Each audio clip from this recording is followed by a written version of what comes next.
आइए हजरात, जैसा कि मैंने आपसे अर्ज किया था कि हमारा ये प्रोग्राम बड़ी बरकरफ्तारी के साथ अपनी मंजिल से करीब तर होता जा रहा है और मेहमान खुसूसी की आमद होने वाली है, यानी उनका पुरमग़ज़ बयान शुरू होने वाला है। लेकिन उससे पहले हमारे मदरसे की इंतहाई मुखलिस सरपरस्त और वक्तन फ़वक्तन अपनी कीमती आरा से नवाजने वाले हजरत मौलाना ज़ियाउद्दीन साहब कासमी, हजरत मौलाना ज़ियाउद्दीन साहब कासमी दामत बरकातुमुल आलिया, उस्ताद मदरसा तहफीजुल कुरान सिट्ठी मुबारकपुर, हजरत से मैं दरख्वास्त कर रहा हूँ कि हजरत वाला तशरीफ़ लाएं। और उससे पहले एक ऐलान ये है कि आप हजरात में से जो भी मदरसे का अगर ताउन करना चाहता है तो मस्जिद के गेट के मुत्तसिल वहाँ इस्तक़बालिया कैंप लगा हुआ है, आप वहाँ मदरसे का ताउन कर सकते हैं। अल्हम्दुलिल्लाह रब्बिल आलमीन वस्सलातु वस्सलामु अला सय्यिदिल अंबिया वल मुरसलीन मुहम्मदिन व अला आलिहि व सहाबिहि अजमईन, अम्मा बाद। फ़अऊज़ु बिल्लाहि मिनश शैतानिर रजीम, बिस्मिल्लाहिर रहमानिर रहीम। लौ अनज़लना हाज़ल कुरान अला जबलिन लरअयतहु खाशिअम मुतशद्दिअम मिन खशियतिल्लाह व तिलकल अमसालु नज़रिबुहा लिन्नास लअल्लहुम यतफ़क्करून। वक़ाल इन्ना नहनु नज़्ज़लना ज़िक्र व इन्ना लहु लहाफ़िज़ून। वक़ाल नबी सल्लल्लाहु अलैहि वसल्लम खैरुकुम मन तअल्लमल कुरान व अल्लमह। इज़्ज़त माब सदरे इजलास, मेहमान खुसूसी और स्टेज पर जलवा फरोज़ चमनिस्ताने इल्म के वो महकते मुश्किबार फूल जिनको हम उलमाए इस्लाम कहते हैं, और मुअज़्ज़ज़ सामीन, मेरे नौजवानों, मेरी माएँ और बहनें, मैं चंद बातें अर्ज़ करूँगा। ज़्यादा लंबी तकरीर नहीं करनी है, इसलिए कि यह मुनासिब भी नहीं है। हम सब आज के मुकर्रिर खुसूसी, मेहमान खुसूसी, हम सब के नहायत ही मोहतरम हज़रत मौलाना अब्दुल्ला साहब मारूफ़ी सदर शोबे तखस्सुस फिल हदीस के बयानात से मुस्तफ़ीद होने और इस दस्तारबंदी के प्रोग्राम में शिरकत करने, एक रूहानी मंजर देखने के लिए यहाँ पर मौजूद हैं। लेकिन चूँकि दीन की बात होती है, कुरान और कुरान से मुताल्लिक़ जब गुफ्तगू आती है तो किसी भी मोमिन को थोड़ा सा मौका अगर मिल जाता है तो ये उसके लिए बड़ी सआदत की बात होती है। और रहमानिया से हमारा एक ताल्लुक़ भी है। इसका एक नहायत ही पुरमग़ज़ तारुफ़ सदर मोहतरम या नाज़िम मदरसा मौलाना ज़ियाउर रहमान साहब ने पेश किया। ये आज इसी मदरसे का एक रूहानी मंजर आप हजरात के सामने है। एक तारीख उन्होंने सुनाई कि किस अंदाज से यह मदरसा चला। हमेशा जब भी कोई भी दीन का काम होता है, किसी भी इलाके में अल्लाह ताला ईमान की लौ को बढ़ाना चाहते हैं तो पहले एक चिंगारी वहाँ जला दी जाती है, एक आवाज़ उठती है, एक सदा बुलंद होती है। शुरू में उसकी तरफ कोई तवज्जो देने वाला नहीं होता है, लेकिन अल्लाह ताला उस बंदे से ये आवाज़ लगवाते रहते हैं कि हाँ दीन की ज़रूरत है, हाँ मदरसे की ज़रूरत है, और फिर दिलों को उनकी तरफ मोड़ देते हैं। बिल्कुल यही रसूलुल्लाह सल्लल्लाहु अलैहि वसल्लम के मिशन का आगाज़ था। तन्हा थे, कुरान तन्हा सुना रहे थे, पढ़ करके बता रहे थे, कोई सुनने वाला नहीं था। सिर्फ एक ज़ात थी जो बगैर चूँ चरा के हज़रत अबू बकर रज़ियल्लाहु ताला अन्हु की शक्ल में आप पर ईमान लाई। एक मोहतरमा थी, ख़वातीन इस्लाम की सबसे पहले इस्लाम लाने वाली हज़रत खदीजा थी। एक गुलाम था जो हज़रत ज़ैद इब्न हारिसा कहलाते हैं, और एक बच्चा था। मुआशरा इन्हीं से बनता है, औरत से, मर्द से, बच्चों से और नौजवानों से। तो ये जो भी मदरसा चलता है उसके बाद आगे बढ़ता है। ये आगे बढ़ने के लिए अल्लाह ताला आप हजरात को उसका मुआविन बना देते हैं, उसका ताउन करने वाले बना देते हैं। मदरसा एक तहरीक बन जाता है और उसके बाद उसमें से लड़के निकल करके, पहले चहारदीवारी थी रहमानिया की, उसके मकतब में पढ़ा, उसके बाद प्राइमरी दर्जात के आगे अरबी दर्जा खुला, उसमें शिरकत हुई। वह दर्जा धीमे धीमे बढ़ता गया, उस्ताद बढ़ते गए, शोबे हिफ्ज़ कायम हुआ और इसी शोबे हिफ्ज़ से जिसमें से 115 तालिब इल्म के सरों पर दस्तार बांधी जाएगी। यह है कुरान की बरकत, जो कुरान हमारे लिए अल्लाह ताला ने दस्तूर बना के नाजिल किया, कानून बना के नाजिल किया और हमारे लिए सरचश्मे हिदायत है, हमारे लिए मनारे नूर है और हमारे लिए दस्तूर जिंदगी है। इस कुरान से हट करके अगर कोई मुसलमान ये चाहता है कि उसको कामयाबी हासिल हो जाए तो वक्ती तौर से तो थोड़ा सा तरक्की कर लेगा, दौलत कुछ कमा लेगा और उसके बाद कारोबार में, लेकिन वो कारोबार और उसका वो दौलतमंद होना, उसकी वो तरक्की हबाअम मंसूरा हो जाएगी उस दिन जो हमारी असल ज़िंदगी शुरू होने वाली है, और वो है हमारी आखिरत की ज़िंदगी। इसलिए अल्लाह ताला ने कुरान की हिफाजत करने का हमको मुकल्लफ बनाया है और उसकी हिफाजत की जिम्मेदारी खुद ली है, क्योंकि हमको कदम कदम पर कुरान से रहनुमाई हासिल करनी है। हमारी ज़िंदगी के हर शोबे में कुरान का दखील होना है।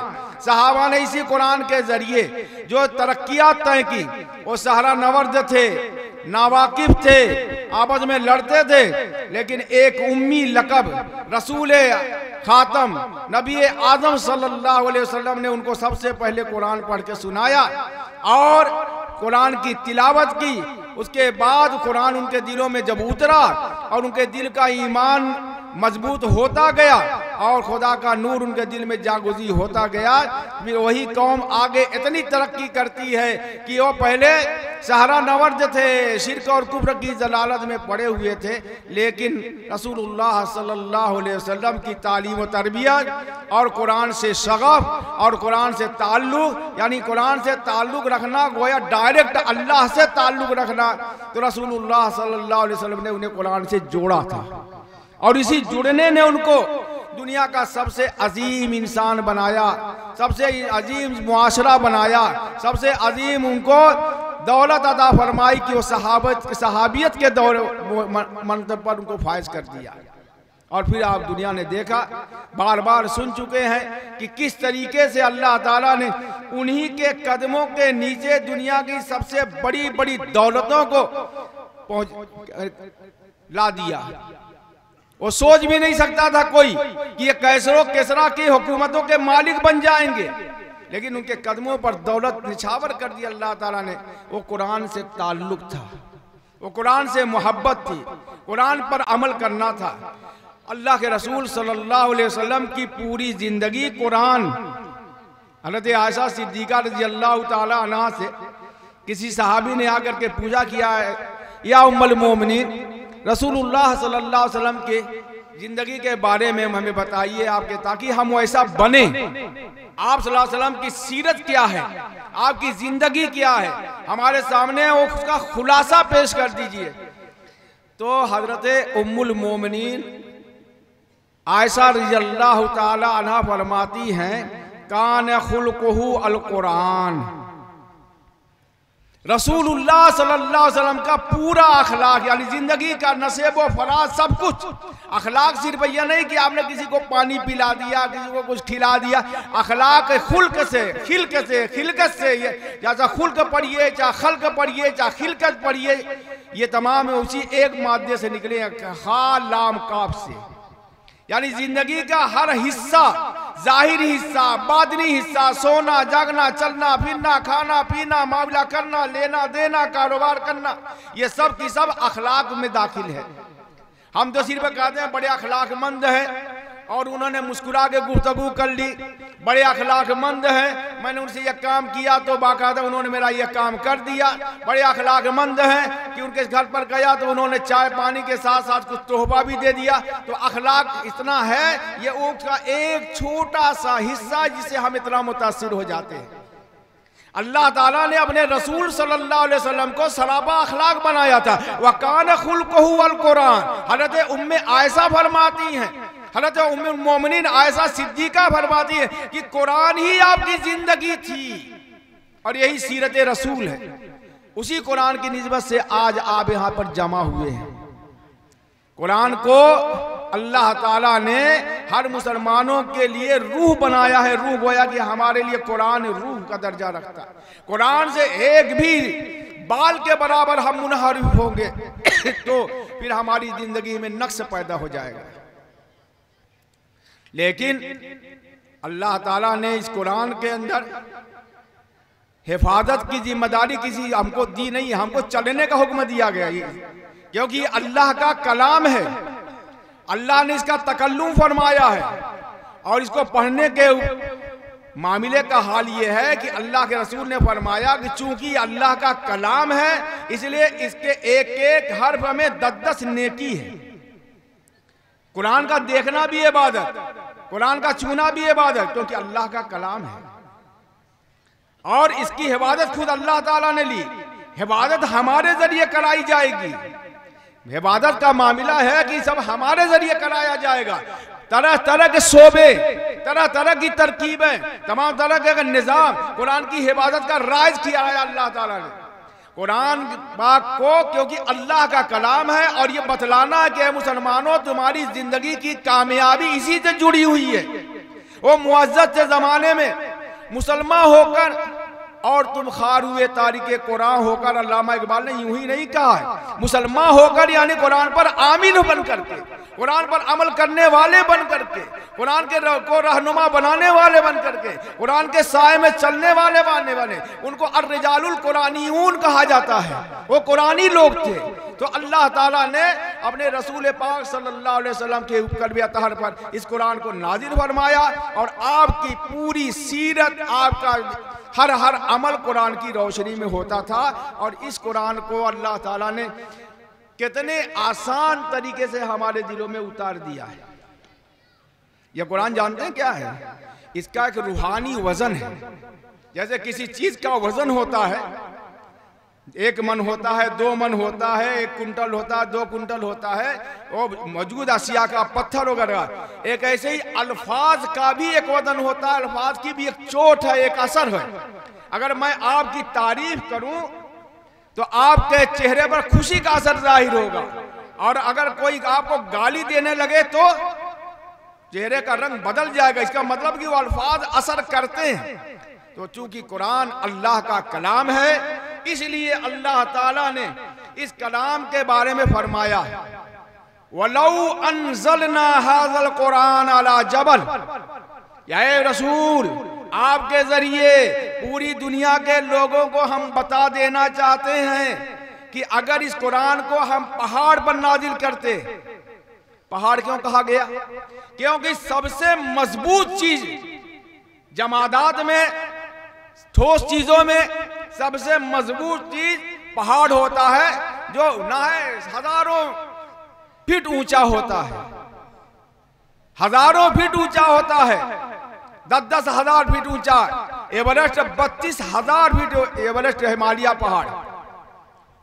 ये सब पहाड़, अगर इस ऊंचे पहाड़ पर जो जमीन की गहराई से लेके आसमान की बुलंदियों तक जा रहा है, अगर इस कुरान को हम उस पर उतार देते, लड़ाई कहू खाशियम मुतसद्दिया, ऐ रसूल आप उनको देखते कि वो झुका जा रहा है, दबा जा रहा है, फटा जा रहा है और रेजा रेजा हुआ जा रहा है। कुरान का ये वजन, कुरान की ये ताकत, क्योंकि कलाम इलाही है। अल्लाह के एक इशारे पर यह कायनात बनती है और बिगड़ती है। उसने तकल्लुम फरमाया है और अपना कलाम इतना आसान कर दिया, इतना आसान कर दिया कि एक 10 साल का, 15 साल का, 12 साल का, 13 साल का, 7 साल का, 8 साल का बच्चा पूरा कुरान अपने सीने में उठा लेता है। यह हिफाजत का एक जरिया है। इन्ना नहनु नज़्ज़लना ज़िक्र व इन्ना लहू लहाफ़िज़ून, ये हमने कुरान को नाजिल किया है। जिक्र, अल्लाहु अकबर। कुरान नहीं कहा गया, किताब नहीं की गई, बल्कि कहा गया नहनु नज़्ज़लना ज़िक्र, इन्ना नहनु, हमने। इन्ना भी कहा और नहनु भी कहा। बड़ा जोर है इसमें, बड़ी ताकत है कि हमने उतारा, किसी दूसरे की जुरात नहीं, किसी दूसरे के बस की बात नहीं, हमने उतारा। ये जिक्र है, यानी हमारा जिक्र है, हमारा पैगाम है, हमारा मैसेज है, हमारी बात है, हमारा कलाम है। ये नहीं सच में कहते कुरान, कुरान तो किताब का नाम है, किताब नहीं कहा है, यानी कुरान का एक एक लफ्ज जिक्र है हमारा। अगर अलिफ लाम मीम कहा तो हमारा जिक्र है, जाल के कहा तो हमारा जिक्र है, किताब कहा तो हमारा जिक्र, और रब्बुल आलमीन का जिक्र तुम कर रहे हो, ये हमने नाजिल किया है। अब बताइए जरा, दुनिया में किसी ऐसे आदमी का खत जो बड़ी अहमियत आपके यहां रखता है और उसका खत आपके पास आ जाए, आपके वालिद हैं, बाहर मुल्क रहते हैं, उनका मैसेज आ जाए और वो मैसेज ऐसा है कि उससे आपकी जिंदगी बनने वाली है। मिसाल के तौर पर आज की औलाद के लिए कि वालिद साहब आपको 2,000 दिरहम भेज रहे हैं, बाहर रहते हैं, रियाल भेज रहे हैं, उस मैसेज को कितने शौक से आप पढ़ेंगे कि वालिद साहब का है, उसमें मेरे लिए पैगाम है कि बेटा मैं तुम्हारे लिए 2,000 दिरहम, 2,000 रियाल भेज रहा हूं। मतलब यह है कि मैं तुम्हारे लिए 5,000 रुपया भेज रहा हूं। ऐसे ही शौक होता है, लगन होती है। अब इसको समझ लीजिए, अल्लाह का कलाम जब एक मोमिन पढ़ता है तो ये अल्लाह ताला को इससे खुशी होती है कि मेरा बंदा मेरा कलाम पढ़ रहा है, मुझे ही याद कर रहा है। फरिश्ते निगरानी करते रहते हैं कि देखे कौन क्या करता है। अल्लाह ताला पूछता रहता है, ऐ मेरे फरिश्तों कहाँ गए थे? वलीदपुर में जलसा हो रहा था, वहां गए थे।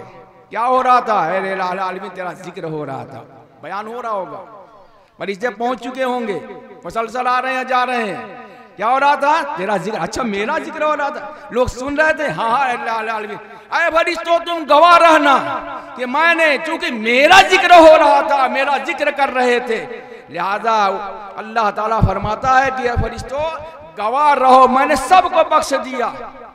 फरिश्ते कहते हैं लाल आलमी 2-3 आदमी ऐसे भी थे कि हुई जा रहे थे, बैठ गए थे, मकसद नहीं था, कहा उनको भी बख्श दिया।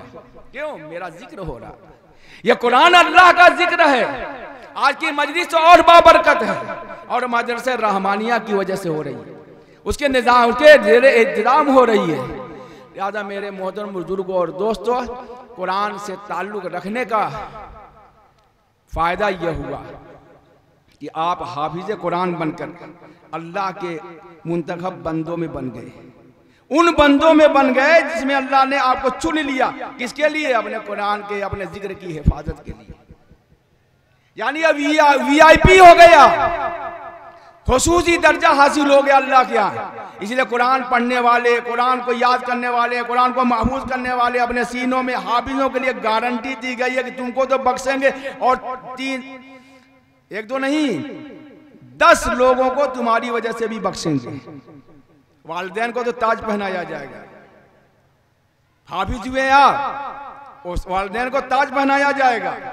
और खानदान के उन 10 आदमियों में से ऐसे होंगे जिनके लिए उनके गुनाहों की वजह से नाउजुबिल्लाह उनके ऊपर दोज़ख वाजिब हो गई होगी। अल्लाह ताला उनको छांट करके, अच्छा इनके चचा हैं, ये भी काम करते थे, ये है भाई है, ये भी ताउन करते थे, ये। और फिर जो असातिज़ा हैं जिन्होंने आपको पढ़ा रगड़े वक्त दे दे के पढ़ाया है, उनकी भी बख्शिश हो जाए। और मैं तो ये कहता हूँ कि इन असातिज़ा की तनख्वाह के लिए, मदरसे को चलाने के लिए और शोबे ही जो कायम करके अरबी दर्जे कायम करने के लिए जिन्होंने चंदा दिया, वो भी मुआविन हिफ्ज़ कुरान के। लिहाजा अल्लाह ताला उनको भी शामिल करके उनकी भी बख्शिश करेगा। बस देने, चंदा देने में शौक होना चाहिए। मुंह लटका करके और आग चढ़ा करके 10 रुपया के रसीद कटा के एहसान जताएं, उसको तो सवाब मिलवा नहीं करेगा, सवाल नहीं पैदा होता।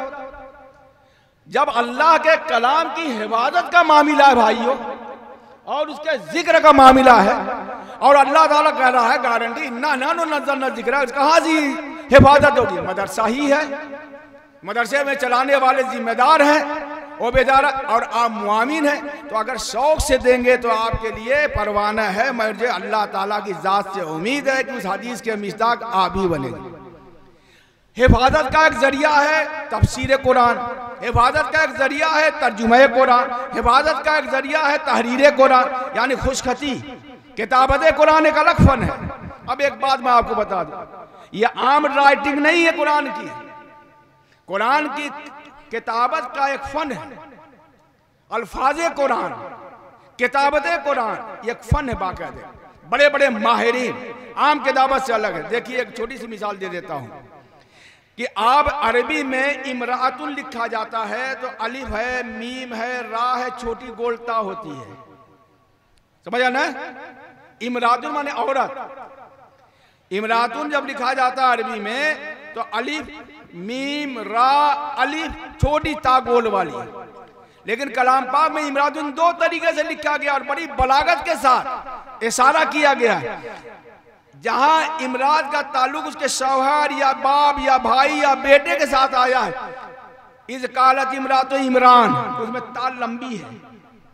और जहां सिर्फ औरत का जिक्र आया है वहां पर इमरात का लहजा, वहां पर ताय गोल है। ये फन सब नहीं जान सकता, यह भी खिदमत कुरान है। एराबुल कुरान, तो कुरान की हिफाजत के एक दो शोबे ने पूरा सेक्शन चलाया है अल्लाह ताला ने, और उसमें सबसे बड़ी जिम्मेदारी दी गई है हुफाज और उलमा को। इसलिए कि ये दो काम अल्लाह के रसूल सल्लल्लाहु अलैहि वसल्लम का बयान किया गया है, और वो था यतलू अलैहिम आयातिही व युअल्लिमुहुमुल किताब वल हिकमा।